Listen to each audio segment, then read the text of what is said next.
প্রথমে আমি সবার কাছে ক্ষমা চেয়ে নিচ্ছি। আমার শরীরটা ভালো ছিল না, তাই কদিন ভিডিও দিতে পারিনি। আর আজকে শরীরটা একটু ভালো লাগছে, তাই আমি ভিডিও ছাড়ছি। সকালবেলাতেই ছাড়ছি আজকে শুক্রবার।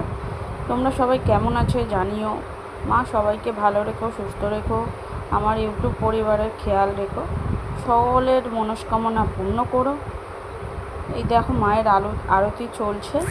আর তোমরা এখনও পর্যন্ত কারা কারা মায়ের কাছে গেছো আমার ভিডিও দেখে, প্লিজ কমেন্টে জানিও। আমার পাশে এইভাবে থেকো, ভিডিও বেশি বেশি করে শেয়ার করো। আমি তাহলে আরও নতুন নতুন ভিডিও তোমাদের দিতে থাকবো। যা নতুন খবর পাবো তোমাদের দিতে থাকবো, তোমাদের প্রশ্নের উত্তর দিতে থাকবো। আর আগামী দিনে আমিও যাচ্ছি আবার মায়ের মন্দিরে। তো কেন কি না আমার বলেছিলাম তোমাকে, আমি 3 দিনে আমার মনস্কামনা পূর্ণ হয়েছে। তো আমি সেই জন্য পুজো দিতে যাচ্ছি মায়ের মন্দিরে আবার। মা আমার ডাক খুব শুনেছে। এখনও আরও 2টো বাকি রয়েছে। আমার যে শরীর খারাপ হয়েছে সেটা আমি সম্পূর্ণ সুস্থ হয়ে গেলে তো তখনও যাব। আর যেটা আমার 3 দিনে সফল হয়েছে সেই পুজোটা আমি দিতে যাব।